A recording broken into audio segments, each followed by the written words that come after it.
Hello, my name is Lauren Layfield, and this is Your Next Podcast, the podcast which curates a brilliant list of shows for you to try, adding a new one every single week.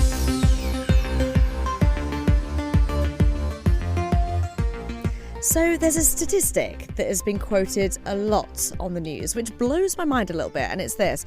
This year, 50% of the world's population will go to the polls in an election. Isn't that crazy? So how timely is it then that there's a brand new politics podcast from Sky? It's called Electoral Dysfunction, and it's hosted by Sky's political editor, Beth Rigby. And she's joined every Friday by Labour MP Jess Phillips, who I've interviewed, and it was one of the best interviewees I've ever had in my life. And also former leader of the Scottish Conservatives, Ruth Davidson. I know, there is not a man in sight on this podcast, and it's to do with politics. Brilliant, we love it. The trio are totally no nonsense, very down to earth. I mean, it all sounds fantastic, but quite honestly, you had me at the name of the show alone. I'm flying solo today in my little pod booth in London. Jess, where are you? I am in Birmingham.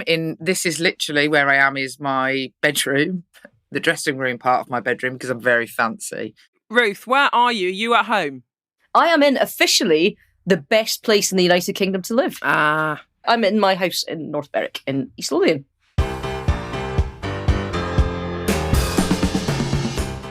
I'm Beth Rigby, and this is Electoral Dysfunction. What a week it's been. I was absolutely knackered by Monday because I spent quite a lot of the weekend phoning Tories around to discuss potential Tory plots. So we've got a lot to talk about. First up, RISHI SUNAK. Has he gone from being embattled to beleaguered? Got to ask Ruth that in a minute. And what about the surprise resignation of Leo Varadkar? I was in makeup at Sky News, getting ready to go and do PMQ's panel. And then suddenly a news editor runs in and goes, Leo Varadkar's about to do a statement and he's going to stand down. And it was an absolute boom bombshell. No one was expecting that. So we did a pivot to Ireland and Leo Varadkar. So we're going to talk about him and his legacy. And then, of course, Rwanda. So much to talk about. Will the flights take off before the election? And today, the highest number of migrants crossed the Channel in a single day this year. You know, the Prime Minister talks a lot about boat crossings being down by a third. But on the back of the figures out at the moment, they look to be about 10% higher this year than they were at the same point in 2023. So that is a lot to get through. Now, we have some more of your messages. You can WhatsApp voice note us on 07934 200 444, and the email is electoraldysfunction@sky.uk. Also, we want your questions, which we are going to try and answer in a special Easter episode. So send us some questions in. You can ask these two wonderful ladies, Jess and Ruth, anything you want. Literally anything. So send them in. Now, let's start with RISHI SUNAK. Is he having an electoral dysfunction? Listen to this clip. It's from AJ. I can't work out what RISHI wants his legacy to be. No, he's going to be the one that makes a difference. He's not like anyone else. The only way I'm going to believe that is if he stands up and says, do you know what? My party's broken. We can't do this. We need to go away, rethink, and for God's sake, let someone else fix the country because they have broken it. Well, that was AJ there. Now, Ruth, last week we were talking about RISHI SUNAK and you said that he was embattled and that he was one step away from beleaguered. And when you're beleaguered, you're a swear word that I'm apparently not allowed to say, but you go ahead. Fucked. That's the one. That is the word I said. Although, to be fair, it was you said he was embattled, and I said you don't want to be embattled because that's only one away from beleaguered, and when you're beleaguered, you're fucked. Okay, well, is he embattled and is he beleaguered? Over to you, Ruth. Yeah, I think he is embattled. I'm not entirely sure he's beleaguered yet. I think there was a flashpoint of danger when he was meeting with the 1922, as is almost always the case when you actually face people down that are agitating for you to go. They're a bit paper tigery. in terms of some of the decisions that he's making, I think he's recognising that he's a bit embattled. So I don't think necessarily he's plotting a course that he would make if he didn't feel pressure. And when you're under pressure, sometimes you have trade-offs that you don't want to make, or you start making mistakes because it's harder to make decisions under pressure. So do you think he's in a worse place now than he was even a week ago when we first talked about it? I'm not sure he is. I think the flashpoint is going to be the elections in May. So by that point, everyone's going to be knocking doors that's standing again over the Easter holidays. So people have been getting direct feedback from the doorsteps. We're probably going to see some pretty chastening results in England in the local authority elections in May. That'll be a big indicator of how the general election is going to go. It'll be the last kind of moment to really think about changing leader before the general election. I don't think it's going to happen. But then off the back of that, we may well see even more Tory MPs saying they're not going to contest the election when it comes. And so I think he's safe for the next 2-3 weeks. I think there's going to be a hard reckoning at the start of May. Hard reckoning. I had to make so many calls over the weekend and this week feels like about 3 weeks in one, about where the party was at, because it was so febrile and you've got to get around all the different wings and speak to sort of some of the sensibles, some of the agitators, some of the grandees, some of the ones you trust to give you kind of tell it how it was or is. It's a bit calmer, Ruth, but I do not think in any way, as you said, that he is safe and that there isn't a real risk that he could face a confidence vote after the locals. Well, I think there's a point coming where I think in some polls now there's only maybe 4 or 5% difference between the Tories and Reform. If there's a crossover poll, that will really shake the foundations. Even if it's just one, even if it's an outlier, people will get really jittery at that as well. And if it comes at around the same time that you see the locals coming in, people are coming back to Parliament after having been away for a couple of weeks and catching up with colleagues saying, oh, it's terrible even in the shires, he's going to have a wobble, I would reckon, beginning of May. I think he's beleaguered. You've been sitting there just waiting to say that, haven't you? Just saying. Don't talk over Ruth was the instruction that I was given. And however, I'm now going to break that instruction and say I think he's totally beleaguered, but he's not alone. Because the way that it plays out in Parliament, Monday, you can tell when something's happening because literally the halls are lined with journalists, the central lobby and then the members' lobby. There's a couple of corridors that lead to it. And you can always tell there's something afoot because there's all these people like dotted around looking for people plotting. And so I was like, oh, what's going on? It's exciting. I saw Michelle Donnellan. She looked awful. I tried to get the gossip on that. I think she's just got a cold. So basically it felt febrile on Monday. And every Monday for the last 6 weeks, pretty much basically since we came back after Christmas, every Monday I've thought the election was going to be in May because every Monday there is some sort of terrible pitch point. I don't know what Rishi Sunak does to his MPs over the weekend or why he thinks sending them home is a good idea because the weekend starts to make them febrile for some reason. And then on Monday it feels like he's going to be toppled by some coup or whatever.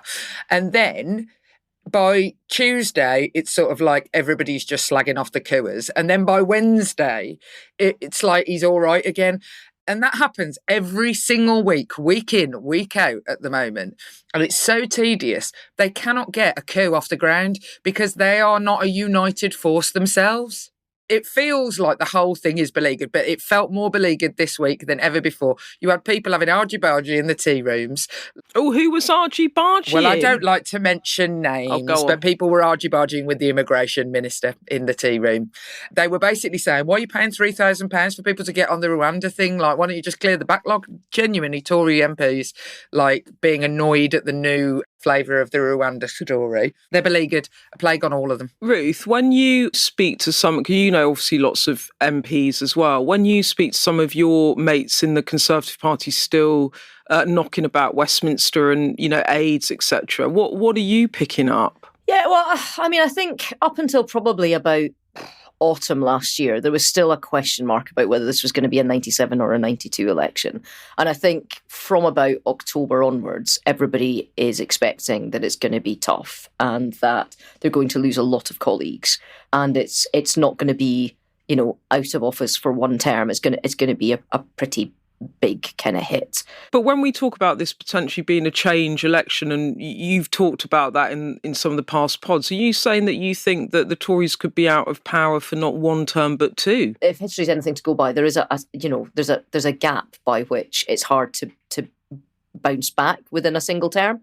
And also, when parties go out of power, there's usually a bit of a reckoning for that. And then they decide that they want power, and they come back and start making more sensible decisions and get into challenger mode. I want to go back to plotting because, Jess, you were talking about it all being quite tedious. And I have to say, journalistically, it is a combination of a bit tedious and exhausting trying to get across it, because you want to have your Saturday and suddenly you're trying to have to phone, I'm having to phone Penny Mordaunt to find out if Penny Mordaunt really is about to launch a coup. Listener, she was not. She was actually out campaigning in her constituency of Portsmouth. But what I wanted to ask Ruth was, let's try and unpick what's going on a bit to explain to our listeners, like, how do these plots come about? Why do they kind of end up on the front of the Daily Mail on a Saturday, and then by Wednesday apparently it was never going to happen? Like, some insider insight to plotting would be good. I can give you my perspective as well, what it's like trying to cover one. In terms of being inside a coup plot, I don't know. I've never really done one. The only time I've really kind of properly agitated, I guess, for a change of leader is I did write a letter to the leader of the chairman of the 1922 committee after the European elections for Theresa May to be replaced, because I thought, there was no place for her to go. And I'm not an MP, so, I'm not part of the parliamentary party, but I wanted to record as the leader in Scotland what the view of the parliamentary party, the Scottish Party and Scottish Parliament and my membership around the country was. But I would always kind of do it face to face. I think I just must be crap at this sort of thing, because I'm just not a plotter. I'm not really one for huddles, and if we do this and then we can destabilise that. Either you think you'd be better, go after the job, or don't. Shut up, do it. You were the victim of a plot though, weren't you? Yeah, I had a couple of times they tried to shake the tree with me, so... The bastards. I had kind of interesting start, because I was only elected in May and I was leader by November. So we'd had quite a bad election in Scotland when I got elected, and I was the only new MSP, the only new member of parliament in Scotland. All of the other MSPs, obviously they were all sort of older and more experienced than me, but none of them really wanted me to be the party leader. There was a lot of anonymous briefing, and it went on probably off and on for the first sort of 18 months, 2 years. And, I had a very steep learning curve. I wasn't the best leader when I started. I hope that I got better as I went on. But I had a bit of a showdown with the outrider of one of them. So I had a kind of sit-down meeting in the Millennium Hotel. There was nobody else, it was just the two of us. And I properly dug in and I said, look, if they want to come for me, they can fucking come for me. Don't be doing any of this. If they want to take the job, that's grand. But they couldn't win in an election of the membership. If they think they can do it by anonymous briefings, that's not going to be enough. I'm not going to walk. They will have to take this job from me, because I'm, what the membership voted for. This is what we've chosen to do. We've got a referendum coming where keeping Scotland within the United Kingdom is far more important than what happens to the Scottish Conservative Party. We must make sure that we get this part right. And, as soon as you face people down, they melt away. People want lead. People within political parties, they want lead. And as soon as you become the leader, even if it was a really close contest, you have another element to it, and it becomes harder. It becomes harder to depose a leader than defeating somebody in a leadership election. So on Penny Mordaunt, the curious thing about all of this is that she obviously ran against Liz Truss. She then tried it against RISHI SUNAK. She is actively getting around all of the associations around the country. I'm sure she definitely has leadership ambitions. You all might remember her from carrying that massive sword. You remember that at the coronation, the giant sword, which she carried for about 50 plus minutes, arms of steel. There's a certain selection of our listeners that will also remember her from Splash, where she wore a swimsuit. Splash? Yeah.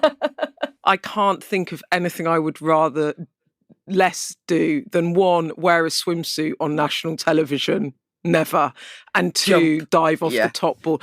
Penny Mordaunt, the rumours that went around this week, the overarching view in Parliament from Tory MPs that I spoke to is that the Penny Mordaunt rumours came from RISHI.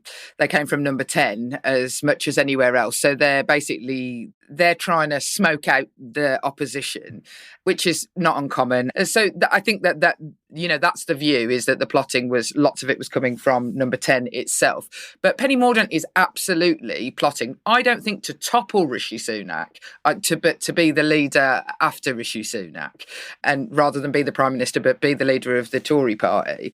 And it's very, very, very obvious to anybody watching that is the case.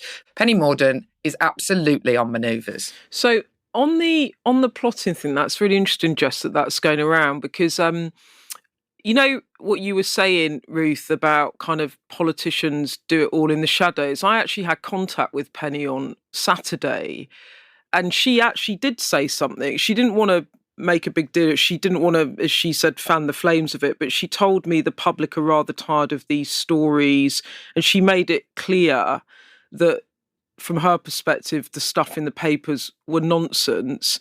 When I put that out online, I got a bit of rebuttal from other people in different bits of the party that made me think maybe they were the people that were trying to push this line. The line effectively was that the right of the party, so some of the groupings on the right of the party, were prepared to have Penny Mordaunt as a potential successor to Rishi Sunak, like a unity candidate, because she's not of that wing of the party, in order to get Rishi out of the job and Penny in. Now, there's a few things going on there. Number one, whether Penny would ever do that in terms of those people backing her, because the other criteria was that Penny would have to give the right vetoes on social issues, because part of the problem she's had with different wings of the party is they think that she's too socially progressive when it comes to issues around trans rights, etc., right?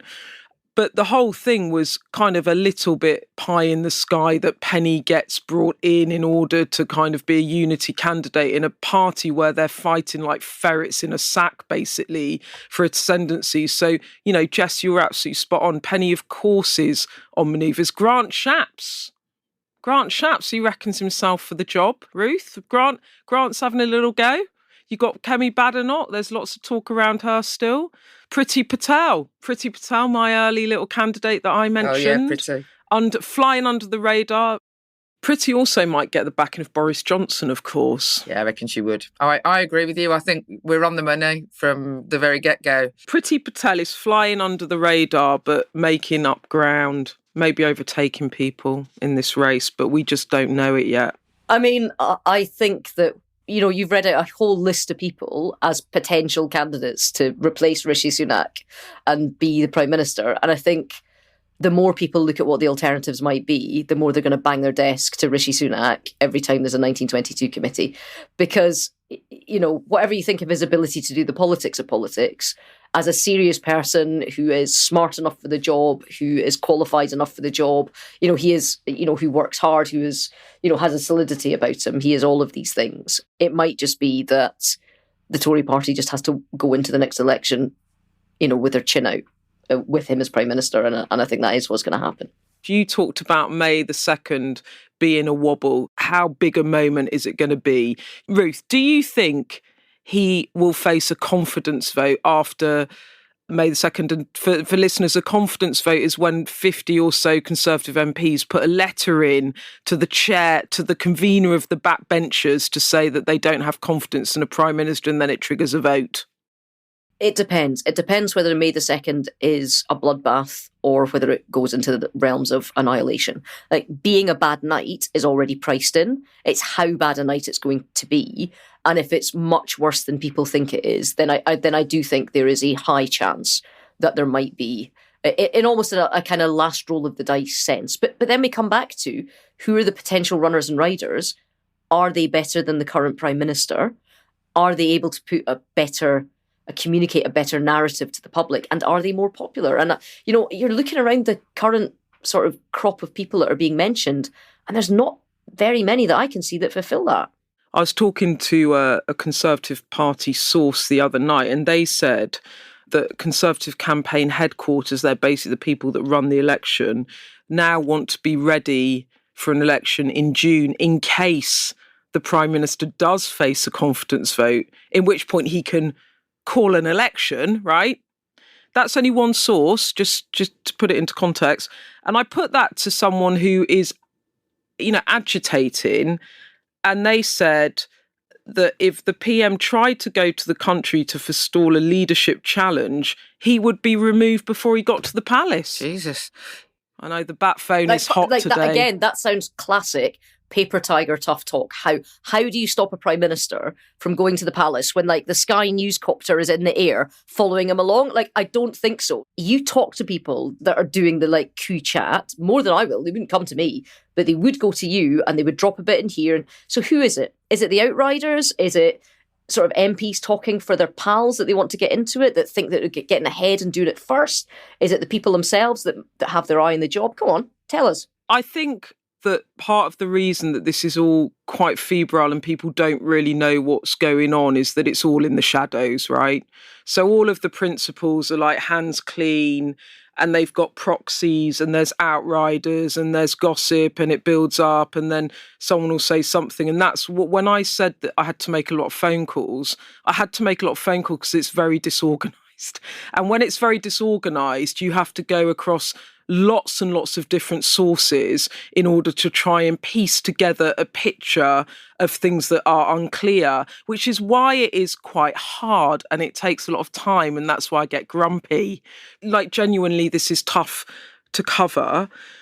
Going back to what you said about paper tigers, Ruth, I kind of agree with you in the sense that everyone was a bit puffed up at the weekend, and there was this briefings going out about Mordaunt, and then a lot of pushback from Mordaunt's allies, right? And then it dissipates. But what hasn't dissipated, I don't think, is the nub of it, which is what you've talked about, which is the polling is terrible. Reform are now within 4 points according to one poll. You've got record migrant crossings today. So the fundamentals are all of the ingredients that make some in the party think we are going to face annihilation. If we change leader, at least we can manage the loss a bit. When it comes to a confidence vote, I think what helps the Prime Minister at the moment is it is not very organised. There is no one actively, I would say, people are preparing campaigns, but is anyone actually ready to move? That's a big open question. Can I throw a curveball in about May the 2nd? You know that they can put the elections off? What, the local elections? Yep, they can move it to June. They do it. They used to do it for the European elections. I wouldn't put it past them. I don't think they would. I don't. I don't see it. She's flown a kite. She is. See how it lands. That was a curveball, Jess. But I didn't see that one coming. Cover. On this thing about the confidence vote, I do think that what you said, Ruth, is what I cannot work out is whether it comes about by accident rather than design, i.e. when the Boris team were trying to get rid of May, and it took many, many attempts, they were bloody organised, right? They were really organised. There is not that sort of level of organisation, and there's not one candidate that the party can coalesce around. But if people get really, really anxious, do you tip into the number of letters just because enough people are freaking out that you get to a confidence vote, which he'd probably win, right? Yeah, but even when you win it, you don't win it. You lose it. Yeah. Everybody loses it. Doesn't matter what the outcome is. Yeah, I think Jess is right. And we've seen it before. We've seen it with John Major. We've seen it with Theresa May. We've seen it down the years. A confidence vote is a sign that something is very wrong and you're on borrowed time. So even if you win and face down a confidence vote, you are damaged. I think your point is valid. There isn't an obvious successor here, which means there isn't the ruthlessness that you have of people desperate to get their man in or woman in the way that you had with Boris and the organisation that went into that. And you could see they could see what they thought the prize was. So that gives you direction and it gives you focus. Here it's very disparate. There's as you say, 5-6 different people that think they would have a chance and their pals think that their mate might have a chance. That doesn't bring the ruthlessness that you need to bring down a Prime Minister. However, it is chaotic enough that you could absolutely see a case where enough letters go in from enough people thinking that they're going to shake the tree a bit or put pressure on the Prime Minister that it tips over almost by mistake. And suddenly the party finds itself without a leader going, crap, right, who are we going to do now? with an election looming. You know, like those flow charts where you go, this happens and then these are the options. Like the Prime Minister's trying to sort of steer this kind of course towards a autumn election. And then there's like all these like fireballs coming in. We talk about how the opposition to the Prime Minister, or the people that fancy their chances to be the next leader, aren't that organised. Where are the people that are bolstering the Prime Minister? Where are his allies right now? Every time there's some good news or there's something good on the grid, it gets washed away by other stories because people aren't out doing the hard yards of doing the studio tours. You know, we just had inflation down to one of its lowest levels for like 3 years or something. It's down below where we thought it was going to be. It's absolutely hitting the heights of one of the key things the Prime Minister said he was going to do before the next election. You know, where was the Chancellor going out there as the senior member of the Treasury team, absolutely doing the hard yards of every single studio and doing the communication part? The reason is because they haven't got the staff. Genuinely, because like rats on a sinking ship, they just don't have the infrastructure. Doesn't matter how much money you've got, that if you cannot get good people who are experienced and know exactly what you just said has to happen, like, you know, like air war on your good news, like it's because they are beleaguered, I'm afraid. I feel like now we're at the Oxford Union and I'm arguing for beleaguered and you're arguing against.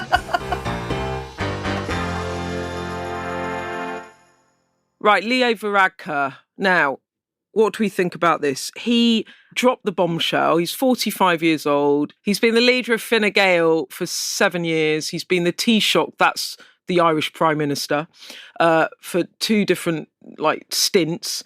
And he just came out and announced that he was stepping down from the job and from the leader of the parties. No one saw it coming. I mean, it was... You know, normally you get a bit of rumour or this, that. I mean, he's had a bit of a torrid time, but it was a pretty big bombshell that dropped. Perhaps he saw the writing on the wall in terms of the next election in Ireland, which has to be held by March 2025 at the latest.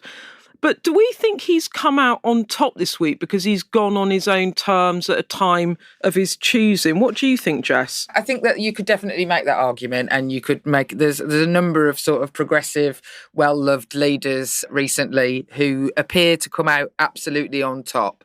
So Jacinda Ardern in New Zealand at a similar time to, hold on to your hat here, Ruth, Nicola Sturgeon, and now Leo Varadkar seeming to sort of bow out at a high point, which is absolutely, you win at politics if you manage to do this, if you manage to go out respected and not just wholly slagged off. We look at these people, especially because, you know, quite a lot of populism has spread across the world. We look to people like Leo Varadkar and even Macron, Jacinda Ardern, and we think, oh, wouldn't that be nice if we had a bit of that sort of sensible centrism? And actually, if you speak to people who live in those countries, the sort of view from abroad is quite different to the people who actually live there. My mates who live in Ireland, basically all they ever talk to me about is both health and housing crises. Like, they literally can't get houses. So I imagine he was probably about to be shot out of the cannon anyway. You know, it does seem like he's very on top, and actually it's the right thing for him, and he'll go out mainly being remembered for the legacy of like the abortion and the gay marriage and all of those good things. When I think about Varadkar, I think about Brexit and the way in which he worked that with the European Union and caused Johnson some problems, and the way in which that seemed to kind of get him more of an audience in the US, although, of course, you know, the sort of Irish connection, particularly with Biden in the White House, has helped. That's my perspective of Varadkar. But, of course, he had these 2 referendums in Ireland, which he lost both of them. One was about changing the language around women and women in the home in the Constitution, and the second was about sort of expanding the definition of marriage. Can I tell you my favourite thing that I want to remember Leo Varadkar for? Which, apart from gay marriage, but I think he should be remembered for the most craven note that a premier has ever sent to anybody in my life. And he sent it to Kylie Minogue. And it said, "Dear Kylie, just wanted to drop you a short note in advance of the concert in Dublin. I'm really looking forward to it. I'm a huge fan. I understand you're staying at the... is it Merrion? He is a doctor, so he's got doctor's handwriting. I'm staying in the Merrion Hotel, which is just across the street from my office in government buildings. If you like, I'd love to welcome you to Ireland personally." Ah, Leo V. Didn't even find his full name, Leo V. Yeah, but in the global status, right, Kylie does sit above Leo Varadkar. It's only right that... If you were going to send that sort of note to someone that you really wanted to meet, who would be the bar for you, Jess? Keanu Reeves, who I did actually once meet in Parliament. I did too! And I didn't behave appallingly. I behaved like a blancmange. He's the only person I have ever met, and I've met, like absolute A-list Hollywood stars. He's the only person I ever met, and I just literally stood there, and it was like, I love Keanu Reeves. I have seen the film Point Break 1 million times. When I was a student, I worked in the Odeon Cinema in Edinburgh, which always held the opening and closing galas of the Edinburgh International Film Festival. And the staff at the closing gala got invited to the after party, which was at Dynamic Earth. And so I'm a teenager here at like 19 or 20 or whatever, got very drunk, posh dress on, decide the bold Ruth's going to go up to John Cusack and tell him, as in like actual John Cusack, because he had Pushing Tin. He had Pushing Tin. Know it. Love John Cusack and all of his work. Yeah. There. I went up and said, Mr. Cusack, huge fan, blah, blah, blah. Would you like to dance? He was like, no, fuck off. Like, he was very polite, said no. I was like, well, can you give me a kiss then? Was this before you were a lesbian? Yeah, it was before I was a lesbian. And he left the party shortly afterwards, and it's inexplicable as to why. Did you get a kiss? Did I, Heckers? No, I didn't get a kiss. I was very drunk. But can you imagine asking actual Cusack for a dance at do at 19 years old? Like, what an idiot. What an absolute I wish idiot. I'd asked Keanu Reeves for a kiss. I think he's so polite, he might have given me one. Yeah, I think he would have. We have slightly digressed, so I've got to get us back on track here. Now, hang on, just before we do, Ruth, just on Varadkar, what I was talking about was that he'd lost these couple of referendums that actually the country probably were broadly supportive of the policies, but the politics around how they went about the referendums was apparently really bad, and they lost them. That was really damaging for his authority. I mean, do you think he goes out on a high or a low? No? I don't think that's why he went. I mean, he became Taoiseach when he was 38, so pretty young. And he had, with Brexit and with COVID and with all the other stuff that he was facing, he'd had quite a tough run. He'd also gone from being sort of undisputed Taoiseach and being the largest party by a long way within the government to having to form a coalition with both Fianna Fáil and the Greens. And was Taoiseach for a bit while the leader of the other main coalition partner was Taoiseach. And then I think he was canny in the politics and gave himself the best chance of letting the other guy have the first half of this parliament and he'd have the second half. So for his party going into the election, you've got all the trappings of kind of office and you can use that to your advantage. So I think he'd been canny there. But I think it probably is quite attritional. Like big jobs, they take it out of you. You do kind of feel like how much new ground by the end of it are you charting, and are you doing the job better or worse than you started? And for me, when I stood down after 8 years, I didn't think I was doing the job as well at the end as I think I was dropping off. I was getting worse at it. And there is a point of professional pride where you don't want to continue doing something less well. Let's pause here. Coming up, your messages and questions, including one for you, Jess. Why don't politicians answer the question?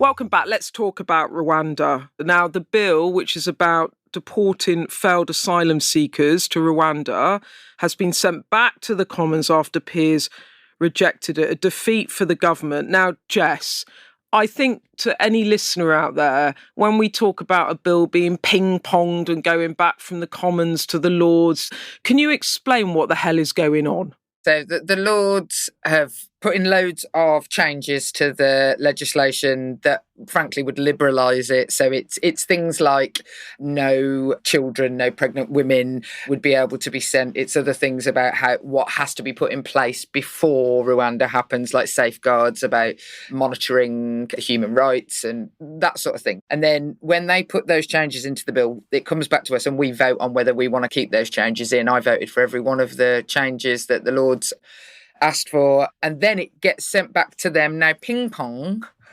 is they will keep sending it back to us, and eventually somebody gives in. It's a bit like a sort of stalemate. Now, the Lords tend to not ping pong, not send it back to us after it's been sent back to them very many times, usually.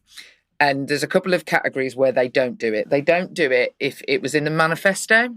If it's in a manifesto, because we were elected by the people and the Lords weren't, they have this sort of recognition where they go, look, this was in the manifesto. They won the election on the basis of this. We shouldn't be touching this. The other things about finances, they don't do as well. They don't mess around with the Treasury. And normally, after one ping pong, we have it, we send it to them, they send it back, we send it back, and then it comes back to us, and that's the end. Usually that's the limit. I don't think that will be the case on Rwanda. Sorry, this is the first ping of the third piece of legislation that we've had on this that has failed. So, Ruth, now you're a Conservative peer. I am. Government were trying to get a lot of the Conservative peers to go to the Lords on Wednesday night in order to try and get this bill through. They try and whip you. I know it's not as easy to whip the Lords, but they try and whip the Lords. It's more complicated, isn't it? Because, and again, for listeners, there's also crossbench peers in. So whilst the House of Commons is really like party political, the Lords is a bit different. There's what are called crossbench peers that are not aligned to either party. There are Conservative peers, Labour peers, Lib Dem peers, etc., etc. Did you go and vote? And did you get whipped? And did you just not want to? Like, how did it work from your perspective? Yeah, so I told my whip, I think I'm on my third whip in the last 6 months or something like that they did not want me in the House because I would vote against absolutely every government position on this because I fundamentally disagree with the policy and I don't want to ease its passage in any way because I don't want it to become law. So at which point, when you tell them stuff like that in that way, they kind of leave you alone a little bit. Because I was making some calls on this week, and if the government really wants to get this bill through before Parliament breaks up, it breaks up next Tuesday for Easter, they can do things like force the Lords just to keep sitting all night. They railroad it through by insisting that it has to keep going back to the Lords and being voted on to try and force it through. They've called it emergency legislation. It's been going through for about 4 months now. So it's going to come back after Easter. What is going on? What can they force it through, Ruth? Well, it's clear that they don't want to now. There's been a trade-off here between keeping the MP suite and the pressure that was put on a lot of peers to get in, even though they didn't overturn any of the Labour amendments that were put on. There was a big Tory turnout. People came and stayed, and they had a lot of pressure put on them. I mean, I fundamentally don't understand why this is the hill that Rishi Sunak is trying to die on.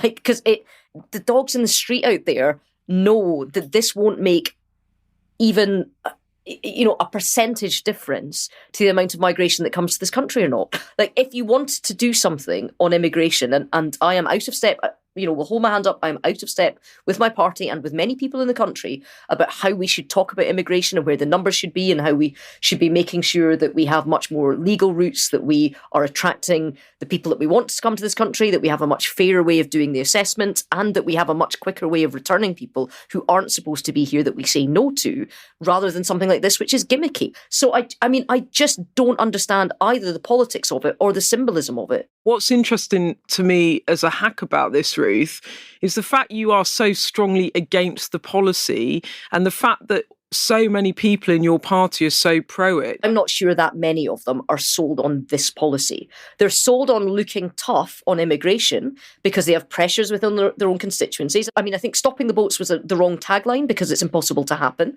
and you'll be shown to have failed. Reducing illegal immigration, absolutely. You can have that as an aspiration and the Tories want to do that and that's fine. They seem to think people really, really, really want it. And I've never met a person, ever, who really, really wants it. So you both hate the policy, you both think it's a gimmick, which is the line that Keir Starmer has been now trotting out, probably because there is an expectation, I think a growing expectation, that maybe a flight or two or a few will go, right? But Ruth, isn't the thing for your party that it's a wedge issue between Reform and the Conservatives? Because when I went down to the Lee Anderson big moment a couple of weeks ago, Richard Tice from Reform was banging on about immigration, furious that the Conservatives had let voters down on the pledges they'd made in the manifesto about driving down numbers of immigration. There's a poll out today, only one poll. I have to say that because, you know, you've got to look at a poll of polls really to get a real sense of what's going on. But this poll will nevertheless really, really make many Conservatives nervous because, you know, the Conservatives have dropped below 20%. They're on 19%. Reform are on 15%. So when you sort of talk about not getting it, you surely get that for some of your colleagues, they think that being tough on immigration is about a bit about manifesto pledges, but also about trying to see off the threat of reform. So let's look at how effective it is. And, you know, the tougher and tougher and tougher the Tory party has talked on immigration, the less and less effective actually the immigration service has been pretty much. It hasn't been working. And in terms of the current threat that they see from reform, the people that are crossing to reform are clearly not believing that the government is doing enough, no matter how much they talk. So it's not about getting one plane in the sky. I believe it's about efficacy. If we had shown as a government that there was a control here, there was an agency here, that this was not something that we were all constantly reacting to, but it was something that we were laying out, and that it was working, and that it was a process-driven system that clearly worked, I think we would be in a much better place. The point is when you say, I don't know why he made it the hill to die on, he has. And I think that moment that they get a plane up in the sky, whatever you both think about it, politically, he'll be able to chalk that up as a win. Anyway, let's ask some questions now. We have a voice note from Ruth. How refreshing to hear politicians talk about other politicians who don't answer questions. The impact on me and a great deal of my friends is that when they don't answer the questions repeatedly, what it does is it makes us not trust anything they say because they just simply will not be honest and open. Oh, Ruth, thanks for that. Do you know, I bet she makes cracking scones, that lady. You have actually got a lovely voice, Ruth.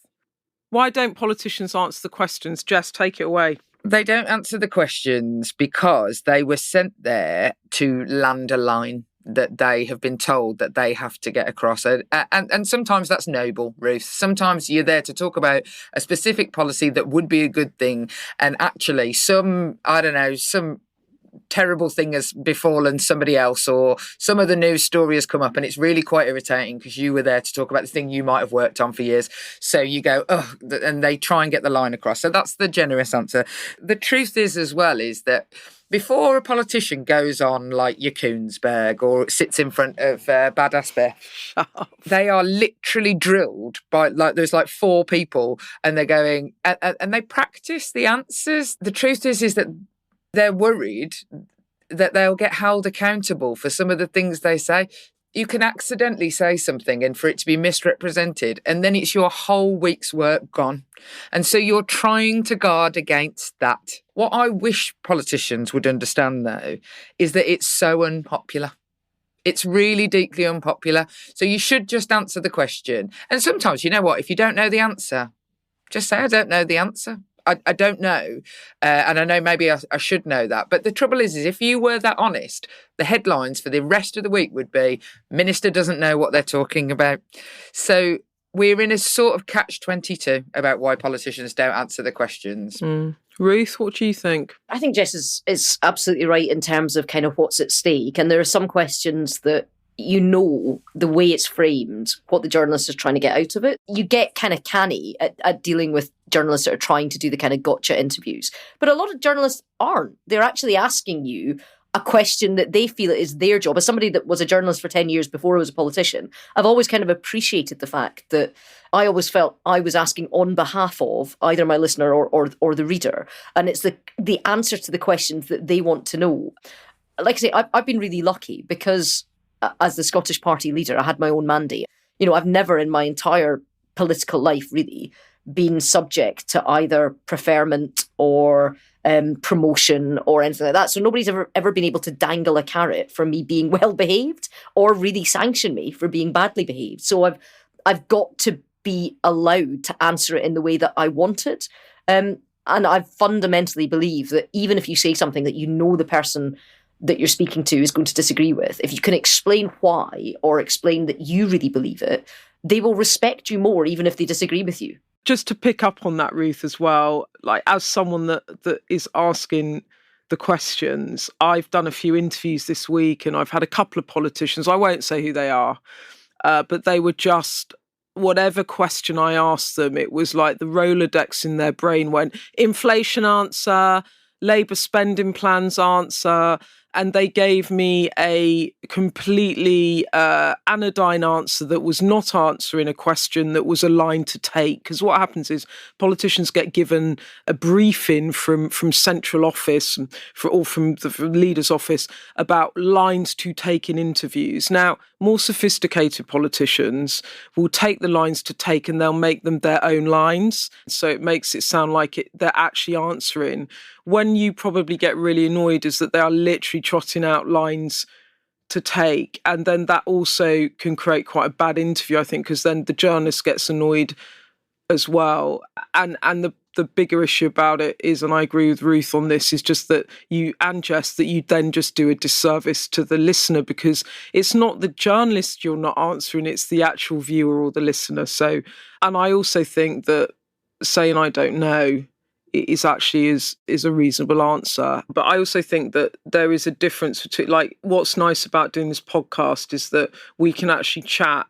I'm not trying to force you into giving me an answer in a tight spot, or it's not on camera we actually are on camera, I can see all of you, but it's not a performative television thing. I think part of the reason that maybe you like listening to this podcast is that because podcasts give politicians and journalists a bit more space to chat rather than have a sort of adversarial, knockabout, right? Now, Ruth and Jess, we are winding up. Jess, what are you doing this weekend? I'm going to get drunk. That's the answer. For a variety of reasons. It's my friend Amy's birthday. Not a big birthday, but there's nobody who organises a soiree like my mate Amy. But also my sister-in-law is Persian or Iranian, and it's Nowruz, which is nice. New Year. We will be celebrating with her. That sounds like a nice weekend. Ruth, what are you doing? Matthew, I'm going to turn into a 1950s housewife this weekend. So I am making a tray bake tonight for taking to a social round the tennis club in my village. Oh, yes, I am. And then on Saturday, I am going to take a dress to get altered for a wedding. Oh, Stranger Things was really good, by the way. Oh, was it good? Yeah, it was excellent. And now, I enjoyed it so much, I'm now watching the box set. Have you never watched Stranger Things before? I watched it years ago, okay. And now I'm re-watching it. But now I'm obsessed, so it's become a bit disruptive for me this week. But anyway, the other thing I did last weekend is I watched Dune #1 because I am going to now watch Dune #2 this weekend. And I actually really like Dune #1, so I'm up for it now. That's it for today. Thank you for listening. We're all going into quite fun weekends, I think, after quite a torrid week in politics again. But we are back next week, but it's on Thursday next week because we've got Good Friday the day after. I don't think we're doing it on Good Friday. So download it on Thursday. Thank you for listening. And remember, you can WhatsApp voice note us on 07934 200 444 or send an email to electoraldysfunction@sky.uk. Don't forget, you can send us any question you want. And I'm really looking forward to finding out what you lot are going to ask Jess and Ruth. I've got some totally random questions to ask them that I am storing up. So thanks for listening. I hope you enjoyed it, and we'll be with you again next week. Bye-bye. Bye. Bye.